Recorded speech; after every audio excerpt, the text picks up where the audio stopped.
Welcome to Keeping the Lights On. I'm your host, Todd Reed, and on this podcast, I connect with the owners and pros who design, build, and maintain our electrical, communications, and industrial world to explore best ways forward. I'm excited to have Tauhira Ali, Executive Director of Industry Innovation with the National Electrical Contractors Association, or NECA. Tauhira is a highly skilled technology strategist with more than 19 years of R&D and product design experience. In her current role, Tauhira gathers insights from end users, industry experts, and tech providers to deliver awareness, education, and implementation strategies. Her work empowers the construction community to leverage technical innovations and industry trends to overdrive process, productivity, and market share. In addition to her passion for driving new solutions, Tauhira is deeply committed to expanding and empowering all voices within technical industries and has been honored to work closely with many affinity and mentorship groups to advocate and elevate all members of the workforce. In this episode, we're going to talk about why innovation in construction is so important, the challenges in adopting innovation in this space, and get a few ideas on how a business can start to move innovation from a buzzword to one that means practical solutions and results. Let's get into the show. We start each episode by celebrating the foods that fuel our crews, and it's something that's common everywhere. You know, as I interview guests, a lot of people are working remotely now and in different situations. So I or one of my guests were to come visit you in the Atlanta area. Where would you share an amazing lunch or dinner with us? Oh my gosh, Todd, there's so many delicious places to eat in Atlanta. And the irony is, a lot of people ask me for Atlanta recommendations. And since I grew up here and then moved away when I was a teenager and only recently came back, a lot of these restaurants in these urban city centers didn't even exist when I last lived here, or I certainly couldn't afford to eat there. But one place that I would definitely take you on the Atlanta eatery tour would be a restaurant called Jerusalem Bakery. And this place is there's a couple different locations, so it's, you know, a chain of two, but it's a really, really cool spot where you can go and get kind of a Mediterranean Arab fusion. As the name implies, it actually started as a one counter bakery back in my day when I used to live here the first time when I grew up in Atlanta. What would you order or suggest I get? Well, I think, again, when it comes to food, more is better. But what I like about Jerusalem Bakery is they do a lot. They'll do, everything from like calzones and pizzas all the way to kebabs and falafel. And I would set you up with the spicy chicken kofta, which is a kind of like a chicken kebab. Or since we're family, I would probably get us a mixed grill plate. And that way you could have, you know, the Mediterranean rice, the tabbouleh salad, the hummus, the pita bread, and all the delicious meat that you could eat. And one of the things that, you know, you and I have chatted about offline is the fact that as a proud Muslim who just loves to eat, I'm a big fan of this particular restaurant also because it's halal. So you get a little bit of diversity and background and backstory in addition to delicious food. You didn't bring this up, and I don't know if you're interested in this sort of thing, but, you know, I like dessert. So is there a dessert there you'd recommend? Or, I mean, it's a bakery for crying out loud. So the interesting thing, and it's set up, it's like a really big restaurant, and then it's a super cool, like, ethnic grocery store that's attached. So it's extra cool because you can get all sorts of things to take home. But they actually have this huge counter where they hand make baklava and Turkish delight. And I have to say, as someone who isn't generally a fan of Turkish delight, I'm very snobby about it. The only Turkish delight that I truly appreciate is from Turkey or from Jerusalem Bakery. So I would happily take you to get you some Turkish delight and some baklava. Yeah, that's right. All right. So, well, that's great. I appreciate that. So let's get down to the topic we want to really focus on today. And, you know, in order to stay in business for 40 years, I think that's how long I looked it up for that Jerusalem Bakery, and to remain relevant and really to stay around that long for restaurants, there's been some growth. You know, the owners and employees have had to embrace some ideas that were at one point to them considered innovative. And I don't know that space that well, but I'm sure they could, if they were on the show, they could just list all kinds of things that they need to innovate on. Well, similarly, there are hundreds of construction companies, not just electrical contractors who you and I spend most of our time with, but all trades struggling to stay relevant today and, set up for future success. And some of the challenges we hear consistently are around job site technology, workforce, managing costs, prefab, BIM, and more. In fact, I just, my wife, who's kind of in the business as well, shared a New York Times op-ed piece. And I just want to read the headline to you because it's very scary. The story construction tells about America's economy is disturbing. So I started reading it and I just shared that with you. So I know you haven't read that one yet. As I read through it, I can almost guarantee you, me, and many of the people we deal with probably roll our eyes a little bit, only because we've been talking about this for years. Not because we don't agree with it necessarily, but it's a subject. And basically, it's focused around all those things I just told you about, and especially minority involvement, workforce development, safety, and definitely productivity. So it was interesting to see that it's starting to catch the eye of not just construction people. And so that's why I think this story is relevant, not just for construction people who listen to our cast, but also those owners of buildings, municipalities. Well, anyway, so they're interested in new ideas and want to be innovative, right? But after hearing for years that they need to improve, embrace innovation, I think they've kind of numbed to a bit, to what that even means. You hear about it for years. So let me just ask you this question finally. Why do companies struggle with true innovation? Ooh, that is a powerful question. And I think, like you said, we've seen many an op-ed that addresses this or challenges the industry that we are representing here today. And I think a lot of it has to do with kind of a misconception of what innovation needs to be, right? People think, oh, it's got to be a widget, or it's got to be a new piece of software, or it's this AI chatbot. But at the end of its core, innovation is really taking an idea that is new to your company and applying it in real time where you're at in a way that can lead to measurable, sustainable change. And you hope that change is positive, but sometimes you get a net neutral or a negative change. But the whole idea is using innovation to fail forward, using innovation to continue to just grow and develop. And in some ways, I would say that construction is the prime example. It's the perfect test bed for innovation because every single project is a prototype. Every single building that you're working on, every single renovation that's being done is unlike any other. So in a way, you could look at it and say, oh, construction isn't, applying like AI robotics the same way that maybe manufacturing or other industries might. But you could also look at it and say, well, every single thing every day done by the leaders in our contracting companies is innovative.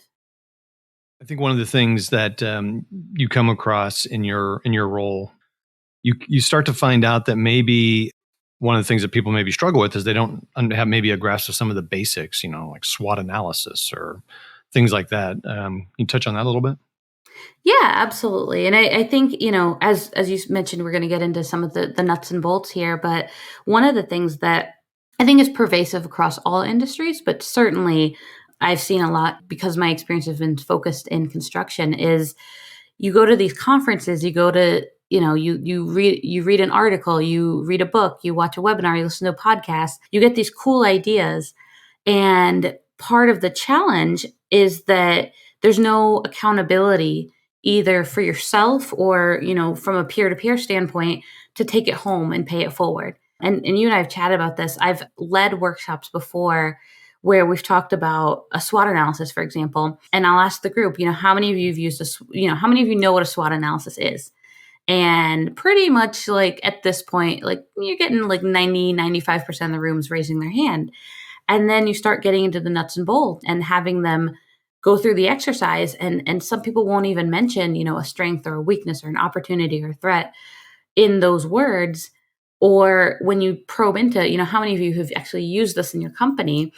And while they know what it is, they haven't, taken the moment to almost, rather than working in the company, work on the company and apply this sort of a strategy to their business to see what, if I spent 20 minutes in my executive committee meeting, or if I spent, half an hour during our strategic planning meeting, just doing a SWOT on one area of the business, what would we find? And so it's one of those things, like you said, it's the fundamental basics. It's not only having access to them, which I think we've made huge strides in the, past like 5, 10, 15 years. But it's also, how do you bring those basics back home? And that's something that you and I have discussed in the past. Innovation, it's absolutely a sport. It's absolutely a dance. It's an engagement, and it's not a spectator sport. It's a team sport. It's something that you kind of have to bring your team along with you for the ride. Okay, yeah, we'll come back to that kind of team sport situation here. So I kind of mentioned, based on that article, some of the challenges that I would like you to kind of maybe touch on, since you deal with electrical contractors primarily. Well, I guess I should say ECs, mechanical, and I think plumbing as well, right? You touch on those, but you spend a lot of time with ECs and electrical contractors. So can you maybe tell some of the challenges facing them that are requiring them to innovate? Maybe a little bit more detail on that. Absolutely, absolutely. So again, we talked about the fact that every job site is, a whole new project. You have all sorts of vulnerabilities. Some of my early background is from manufacturing, and so I know what it's like to apply machine learning, to use computer vision, to put a robot down on a factory floor. Try thinking of how to do that on the ever shifting terrain of a construction site. It's a whole different animal. But even beyond that, there's things that you've already had conversations on your podcast about, the supply chain, the nuances that go into, design, bid, build, or design, build projects, or the owners and the regulations, and the shared destiny that you have when you are a subcontractor, specialty contractor, working for a general contractor. And, it may be, let's say it's a government project, so there's different stipulations. There's all these variables that come together in this perfect storm that make it challenging, but also make it a really powerful test bed for looking at new innovative ideas and looking at new ways to solve problems. But again, you have to be strong and confident in your practice to approach it. It's almost like, and this is from someone who's never surfed in their life, it's almost like how I hypothetically imagine surfing would be. If you are crouched on your board and you're shaky and you're not really sure what's going to happen, any wave will knock you over. But if you have that balance, if you have that confidence, if you lean into that gravitational pull, you're going to have a different experience. Again, maybe not me, I would drown. Someone who surfs. And again, it goes back to, we have to look at innovation as not necessarily a nice to have, or a nice keyword, or a nice way to win jobs, but as an essential part of the oxygen, part of the lifeline of construction projects. I mean, EC, electrical contractors are not alone in finding innovation messy or, a challenge. They experience the same thing. So you touched on a couple of things, but maybe a little bit more. How do they need to start thinking about it? And also maybe a little bit about the resiliency, and that each building is really a prototype. Absolutely. And I think, you hit the nail on the head with that resiliency, that ability to bounce back. And it's especially important. And, I'm someone who, with the background that I've had the blessing to have in my career, being an inventor, working on prototypes, half the time you design something, you have no idea if it's going to work. Whether it was a physical tool or it was an app, I was basically 98% sure that I was going to hit abject failure, and everything would just fall apart. And then somehow or other, you'd patch it up into a tool that worked, a wrench that turned, a saw that would saw, a drill that would drill, or an app that would somehow manage to use Bluetooth technology when Bluetooth technology was in its infancy. And again, the whole idea is that you take one step at a time and you try to build something that's usable, and you get it to minimum viable product, right? You get it to just enough to drive the conversation. And then from there, you do a little bit of tests, but you have to be able to then learn from that test. You have to be able to measure something. You can't improve what you're not measuring. So that measurability is huge. You can't just take a headset, a VR headset, or a exoskeleton and throw it on a job site, right? You want to go with intention, and you want to take it out to a job site where maybe there is a lot of heavy lifting or overhead work done, and say, hey, I want you to try this out for a week. Make it time bound, right? Give someone a time period. I want 3 people on the site to try this out. If it's all right, what I'm going to do is I'm just going to text you one question every other day to get some feedback. So it's about gathering that data. It's about I wish I could call myself a perfectionist. I would love to think that I do anything perfect enough to be a perfectionist, but as someone who always wants their work to be done well, I can fall into this habit too. And I know a lot of others, whether it's through speed or it's through not having enough time or it is through perfectionist tendencies, they don't want to share something or deploy it until it's perfect, until it's just right. The problem that you have with that is if you wait until it's perfect, the time will pass. And you really only get one shot to build that deployment, to make that first impression. But you can make that first impression in incremental ways. And I think that's a really, really powerful thing, right? Is just take that first step, make some small change, whether it's, you don't have to automatically apply machine learning and AI to your job site. Maybe, you don't even have to go totally paperless. Maybe the first step is, hey, for my tool crib, we're going to try this system where everybody calls in their tool requests or everybody emails in, or, what, maybe the big monumental change for the company is going to be to use Excel calendars. I think that's another thing too, is people think, oh, well, innovation has to be, the latest and greatest. And it really just has to be something that will make a change to your company, to your business, or to you personally. Yeah, I'm going to be, it's on the calendar to talk to someone about what small to medium contractors can look at, their, what we call the tech stack. Companies call that. So what technology they're using. We're going to kind of get into some of that. So that's really cool that you're bringing that up. And I'll add that to my questions I'm going to ask him as I talk with him. So look forward to that, kind of flesh out this conversation with a little bit more detail. So we've talked about the challenges, and electrical contractors, building owners, they're familiar with a lot of these challenges you've mentioned. So as they try to innovate, they're facing these challenges. And you've been focused on the last couple of years in developing a couple of initiatives that are focused on helping contractors move from, innovation being like that buzzword. How do you move that from a buzzword to practical application? If you can start with the Innovation Institute, like just the description, what it is. What we've done with this program, it's been really incredible. We're actually about to start our third and fourth cohorts, but it's a 1-year program. And what we do is, by design, we keep these cohorts very small. It's about 10 people, so roughly the size of an intimate peer group.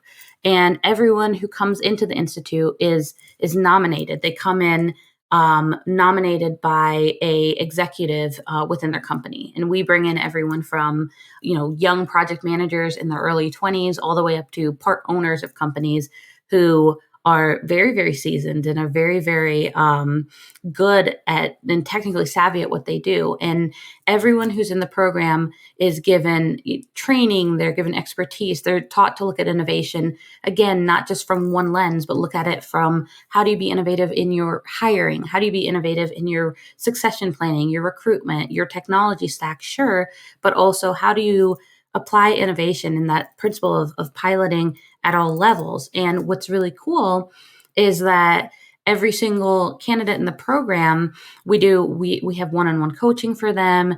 They have a lot of peer-to-peer interaction, but everything that they do is customized towards a capstone project. So every candidate within the program has a project that they want to work on, and it could range from setting up a training program to setting up a service department to setting up prefab or BIM VDC practice to how do you elevate or improve, the processes in your IT help desk. So, it's everything from the tech side to the development side to just, again, what does your company need? And also, how can you use the experiences you already have or the experiences you want to gain to bring people together to apply innovation to create solutions that address the problems that your company is going through. So it's a really cool thing because, they get together, they get to learn. But to the point that you and I were talking about before, it's not just, hey, let me learn something in an echo chamber, and then I go back home and I'm just swarmed with things to do, and I never get to come up for air, much less touch that, that tote bag that I got from that convention or from that event I went to. But it's instead, you're taking the things you're learning and you're applying them. You're applying them and you're failing. You're applying them and you're successful. And then you're, course correcting and trying again. You're bringing people in. So again, the whole idea from your point about a team sport is that no one in the Innovation Institute is ever working in an echo chamber. They have their cohort, they have their coaches, but also, like, let's say you're deploying new software or you're deploying, a new workflow process for how estimating's done, or how labor is managed, or how your inventory is managed. One of the first things we coach on, the first things we teach people is consider who's going to be affected. Who are the people down the line who are going to have to live with the choices that you made because you went to a conference or you met with a sales rep? And how do you make sure that their voice is heard? Because at the end of the day, those are going to be the people who make or break that application and allow you to truly find success with a solution, or will help you to understand that it's not the right one, but that's okay because you learned some things that help you converge upon what will become correct. I mean, of course, designing the program that goes over basically a year, give or take, kind of really allows you to spend that time, that quality time. And I know you guys touch base virtually. You get together in person a couple times, and during the project, I had the honor of being able to sit in during one of those sessions, and it was pretty cool. And you could tell, I felt like an outsider because you could tell that those 10 really had connections already, and they were only together for maybe 6 months. And they already made those connections that were going to last throughout their career. And they were sharing cool ideas. I think you mentioned some other things that have come out of these, like joint ventures and some other things. Absolutely. And that's what's been really, really powerful, right? Is I am very much an academic at heart. And so for me, I sat there and I churned with my team on how do we develop the best program and the resources and the instructors and the book list and all these things. And what's been incredible has been the connections has been the best part, right? Every time the groups get together, which we get together 4 times a year for each cohort, they meet in a city where they get to tour an innovative lab. They get to see a job site, talk with, or go through a contractor's shop. What's been really, really powerful, again, we're recruiting for the next 2 cohorts, one which will start in April and one which will start in August for the Innovation Institute. But of the 2 cohorts that have since graduated, we've had about 7 people who have been promoted into either executive or vice president roles within their companies. Again, I can't take credit for the fact that these are just amazing leaders, but what's been really powerful is, we've had cases where someone went from being just like a doer to becoming an executive, becoming a leader. And as you can imagine, that's a huge honor, but it's also very overwhelming. So to be able to have others in the cohort who are already at that vice presidential level, right, already at that C-suite or that executive level that they can reach out to, has been really powerful because it gives them a chance to get mentorship directly and in a confidential way from someone who has lived through this, but isn't necessarily, in their backyard or in their company. And as you've mentioned, we've had a handful of companies from the Institute join forces and work on different joint ventures together, the actual work, project work. We've had them, they'll ping each other when they're looking for equipment, see if they can use their connections to help each other with equipment rental. One of the things that I think is the coolest is, again, we don't limit it and say, you have to be a certain level of executive or you have to have a certain level of experience. We do admissions based on strength of nomination, strength of what folks say or are willing to advocate for their teams. But it's incredible because when you have these young rising stars in their companies and they're looking to understand what the future holds for them, now they have these mentors who are leading other companies that they can learn from and ask candid questions for. But also those people who are running these other companies, we all have workforce challenges. We all are looking to staff up with great people. And now they have direct lines to folks who are the age, the demographic of the people that they're trying to target. So they can help understand and they can talk with them about, what are you looking for? What are your friends looking for? And so even just from a culture standpoint, again, talk about innovation and the beauty of a test bed. This has been a really great exercise, a really great way for building lasting community ties. You mentioned this being a team sport, and so you've got electrical contractors who are working together. Really, construction on a site is huge event happening with 17 plus trades, totally different companies, totally different, thought processes and how they work and what's important to them. Bringing that together is, I think, one of the reasons that it's been so disturbing and a challenge, like that op-ed piece talked about. And it's very easy for them to work in their own silos. So NECA and a couple of other organizations have put together a gathering to work through some of these issues. Maybe you could touch a little bit on, I think you call it the MEP Innovation Conference. Absolutely. The MEP Innovation Conference, which we're actually fresh off of the 2023 event.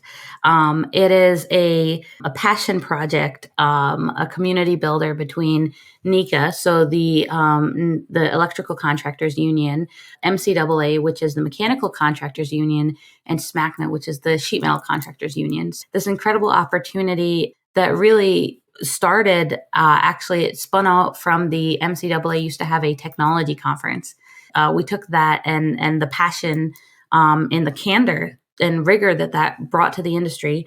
And we said, why don't we join forces? So myself and Sean McGuire, who is essentially me, but better at the Mechanical Contractors Association, and Mark Terzini from SMACNA, from the Sheet Metal Association, we got together and we started scheming about how do we bring all of these giants of the specialty trades, of the subcontractors together so that they can bridge their differences, they can start to learn, and they can start to create alliances, not just to work on projects together, but also on these shared pains, on these shared challenges that they're all facing. And I was very, very blessed because prior to my role at NECA, I was in a position where I did get to see firsthand what mechanical contractors, what sheet metal contractors, what electrical contractors were going through. And so for me as a third party, I was able to learn from them and recognize that a lot of those challenges that are faced by, one trade around project coordination and getting that priority time on site, or how do you manage the data, or how do you dial in your estimates, all of those things are actually commonalities across so many different subcontractors. So giving them that platform to start to come together and address these problems and tackle them head on and come united in a way to roll up their sleeves with the general contractor and with the owners and come to the table to be as strong as they can has been an incredible passion and incredible journey for us. Yeah, it sounds like it's a great opportunity just to, like, in a candid environment, to kind of just share some of those things. And I assume you bring in some of the people that are really down in the weeds, making the decisions and innovating at each of their firms to kind of talk to each other about. I mean, I think what's important is they learn from each other, like, okay, so why do you do it that way? And they can kind of like, oh, okay, it makes sense, because I usually get mad at you for doing it that way, but now I get it. But now how do we, work through those hurdles? So that's pretty cool. What do you hope the construction landscape looks like when the lessons learned from these two different conferences really start to take hold? So I don't know, 2 years, 5 years into the future, kind of what's your vision for what this might look like? Well, I think one thing that's really powerful, and you kind of alluded to it, Todd, is that so much of the MEP Innovation Conference is similar to the Institute. It's a for us, by us kind of situation. So you have at MEP Innovation, we had about 65 sessions, and every single session, panel, workshop was, brought forth by our contractors, brought forth by our community. And our contractors and leaders within the industry are the ones who actually not just come up with these sessions or come up with these topics, but they elevate them, they prioritize them, and they oftentimes are the speakers. We don't do a lot of, I think we had 4 or 5 paid speakers for the entire event. It was all, contractors. It was all case studies. It was all, here's what I've done in the situation. What do you do? Kind of discussions and roundtables. To me, what I look for and what I hope for in this industry is, again, creating an army of innovators is phenomenal. Creating an army of pioneers is incredible. Having people who are able to immediately know what's going on with, the latest GPT or Spot rover dogs, or what's happening in construction robotics, that's amazing. But again, none of it matters if you aren't bringing it back home and you're not building not just your team, but who's going to replace you, who's going to take and expand. And so to me, what looks like success is the folks who are coming to these shows now, they're all doers.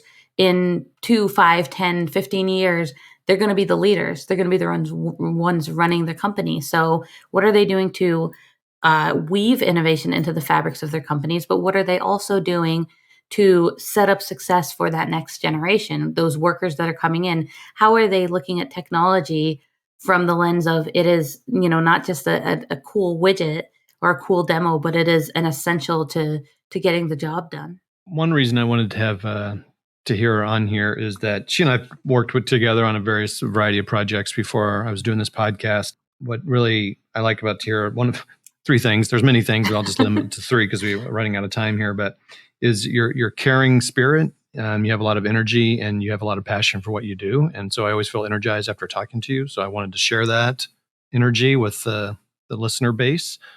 I do want to close this conversation out by kind of refocusing in on, so why do you do what you do? What motivates you to do this day in and day out? Oh my gosh. Well, you are talking to the mother of a 6-month-old. Energy is not something that I think I have in spades at the moment. But I think what I do have, I get this from those around me, yourself included, Todd, is passion.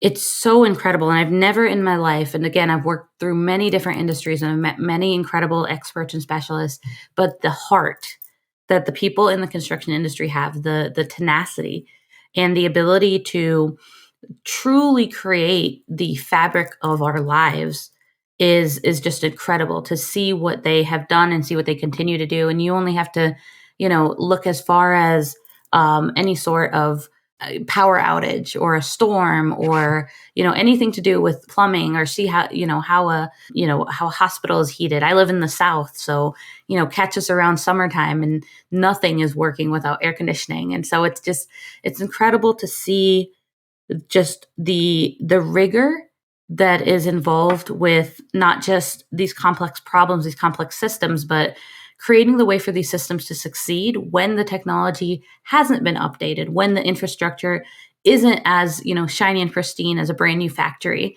To go back to that article you were referencing, I think it's incredible to see how construction really has evolved. And does that mean like, oh no, we don't sit on our laurels? Absolutely not.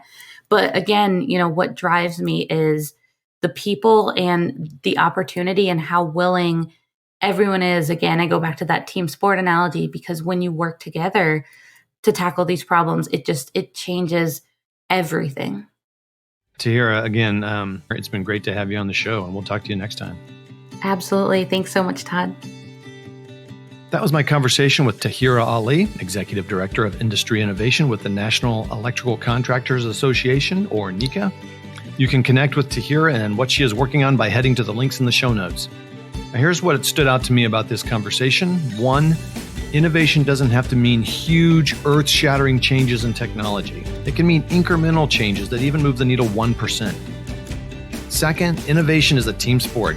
Don't go at this alone. Either find others in your company to help, but even better, maybe reach out to others in your field where you can share ideas and work through challenges together. For example, maybe create a peer group within an association to help you branch out of your comfort zones. If you enjoyed this episode, you can help us grow this show by subscribing and leaving a 5-star rating in your favorite podcast player. Thanks for listening to this episode of Keeping the Lights On. We'll see you next time.